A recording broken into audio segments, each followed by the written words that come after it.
Hello everybody and welcome back to VinnyAdventures. I'm Vinny and today I'm making a vlog to let you guys know where the hell I have been.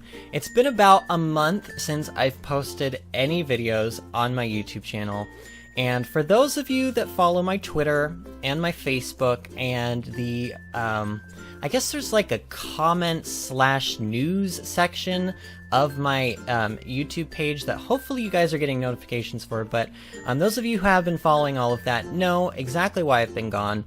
I got LASIK eye surgery done about a month ago. You might notice something's a little bit different. I mean, in addition to the fact that my hair is different than usual, I'm not wearing glasses anymore. I did get my eyes lasered, like I said, about a month ago. This is something that I've been wanting to do my entire life. They told me that I had to wait until I was 25, so that my eyes would kind of like slow down on their, I don't know, they're changing or whatever. When I was 25, I went to a place in North Carolina for eye LASIK surgery, essentially, obviously, and I got a consultation done by their doctors. They told me everything was pretty much ready to go, and I looked like a great candidate, etc., and I set up an appointment. Well, I backed out of that appointment, mostly because I was pulled away unexpectedly to go visit family in another state, but also because I was a little bit worried, because they told me that they couldn't guarantee that I wouldn't have to wear contact lenses or glasses ever again.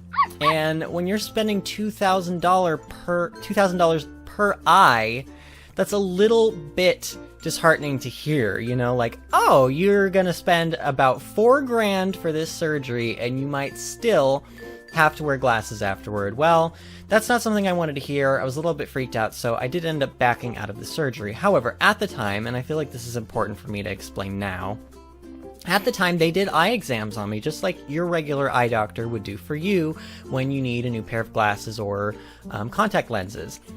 And they gave me my prescription, and I took the prescription to my eye doctor, who then filled it for me.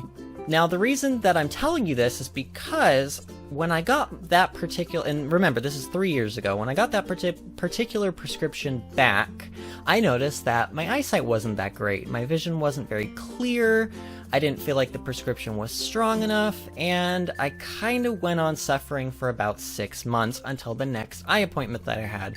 However, this eye appointment, I went in to the doctor, and the doctor himself checked me, not the LASIK people at the other place.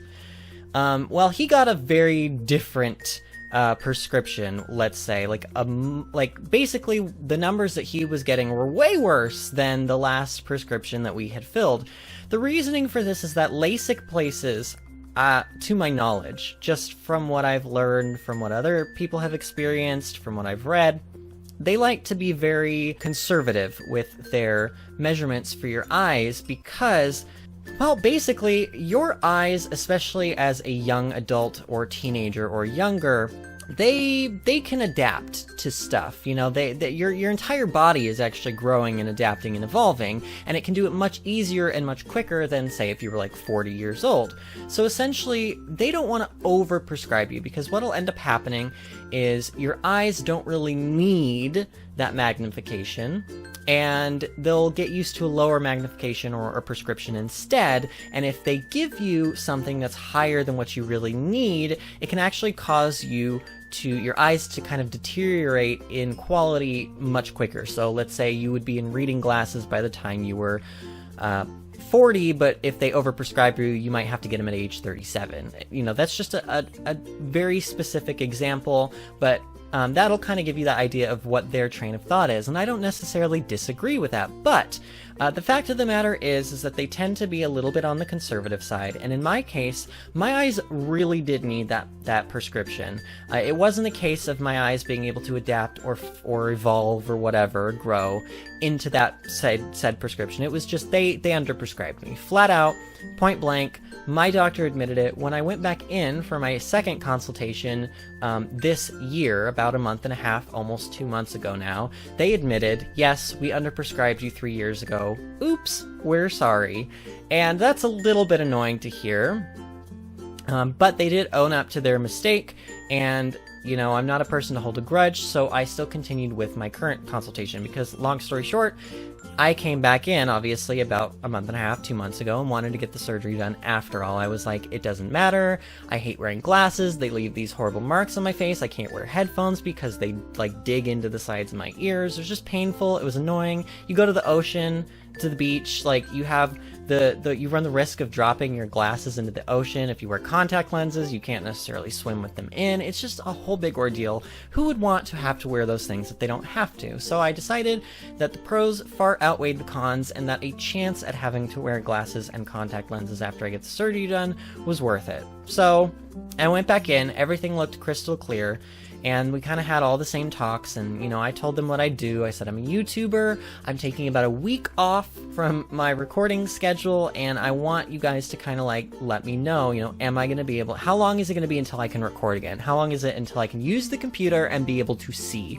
Well, they said, oh, well, you'll be able to see the next day. You'll be able to get right back to your recording the next day. Lies. They didn't flat out lie to me, but they did make the whole ordeal, the whole situation, seem much more positive than what it ultimately ended up being. And, you know, it is a case-by-case basis. Some people who maybe don't need quite as much taken off of their eyes can adapt, like, pretty much the next day and have no problems. My eyes, however, I don't remember my exact prescription. I don't remember if it's, like, negative numbers or positive numbers, but I know one eye was, like, a 6.5 and the other eye was, like, a 5.5. They were really, really bad. My vision was just kind of way over average of how bad my eyesight was. I could not see at all without my glasses. I was pretty much legally blind, and I really did need the surgery. But because of how much prescription was taken off, what they didn't tell me before the surgery was essentially that your eyes have to almost relearn how to see. And in my case, they really did, because, again, I reiterate, my prescription was pretty terrible. So cut ahead, and I'm just gonna try to make, I know I've already been rambling, but I'm gonna try to make this as short as possible. I went through the last month of hell. The first 2 weeks of my surgery, I legitimately could not see at all out of this left eye, up close or far away, but mostly up close, which is kind of a problem when you're a YouTuber, when you spend literally 8 hours a day in front of a computer screen. So I wasn't able to edit, I wasn't able to record, I wasn't able to really do anything because I couldn't see. And just being honest with you guys, because I consider you guys my friends, I want you to know kind of what's been going on with me. When you wake up every single morning and you can't see, that kind of puts you in a little bit of a depression. I woke up every day struggling, frustrated, you know, regretting the fact that I got this surgery done. Why did I do this? I should have never got this done. I want to go back to the way it was. I want to just be able to see again. I just want to be able to play video games and record and have fun, and I couldn't do that. I couldn't get up and do the things that I love to do, and it legitimately put me into a depression because you kind of feel hopeless. The doctors told me, they swore to me every time I went in and told them that I was having issues, that I just needed to give it more time, my eyes needed to adapt, and I didn't want to believe them because at the time, it really didn't seem like they were going to get better. It really didn't. I had heard, you know, oh, sometimes your vision fluctuates, but I flat out could not see out of this left eye. It was so blurry, it was as if I still needed glasses, and that's very scary, especially after you just went through surgery. You can't get surgery done after, like, they won't even consider redoing the surgery on your eye until at least 3 or 4 months after you originally had it done. So in my situation, I was looking at another 3+ months of hell. And luckily for me, the last week has actually been really great. My vision has actually stabilized, and I've had a full week of being able to see up close and far away pretty relatively clear. So this is good news. However, I've taken this time away from recording and being on a schedule, and I just want to let you guys know, kind of going forward, what my plan is for this YouTube channel. Now, because I don't think that it would be smart to just jump right back into my regular recording and uploading schedule, I am essentially going to upload a video when I can. What this means is I could upload 3 videos a week, I could upload 1 video a week, I could upload 2 videos a week, or no videos in 1 week and 6 videos the next week. I'm literally just going to upload when it feels right for me, because as of right now, I have a lot of stuff going on in my life. I'm still struggling with the eyesight occasionally. Like, it just because it's been pretty good the last week does not mean I don't have moments where I struggle and I get frustrated.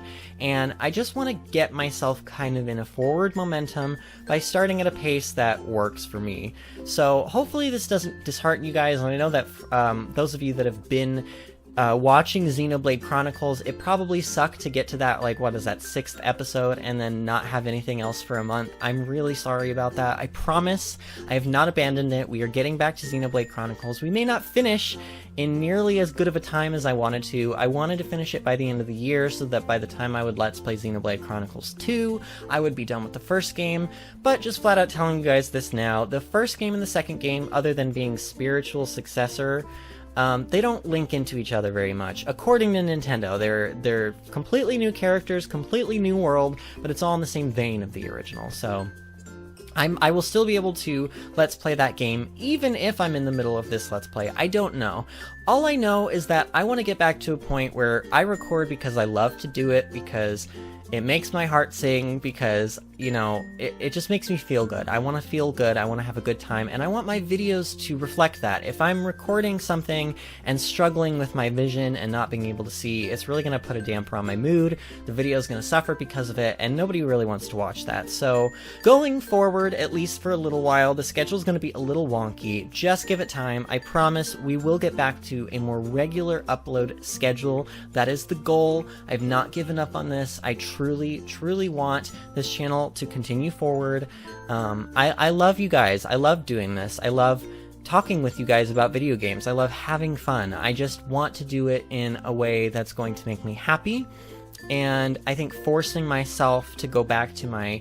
Because with Xenoblade Chronicles, this schedule gets pretty crazy. I mean, I was literally working 40 hours a week to get 3 episodes out. And I know that that sounds like a lot, but when you consider the recording process, the editing process, the uploading process, and everything else involved, all of the research that I had to do from episode to episode, and the engagement of people via the comments, I was spending a lot of time in front of a computer screen, and I just don't feel like I can do that quite yet. So when we do get back to regular schedule, you guys will for sure know. It'll probably just... I'll be at, you know, at a regular schedule again. But I want you guys to know, thank you for being understanding, thank you for being patient, thank you for not abandoning me. I noticed I haven't lost any subscribers over the last month, and that makes me feel so good. I actually gained a subscriber somehow, and that makes me feel really good, because it lets me know that even though I haven't been here necessarily for you guys the last month, that you have not completely abandoned me. So hopefully we can get back to a regular schedule in not too much time, but for now, again, just letting you guys know the schedule is going to be a little weird, and I apologize, you know, if there's a week when I just don't upload at all. Just give it some time. We're gonna get there, I promise, and it'll be super fun. So the next time I see you guys, it'll be back into the world of Bionis. See you later!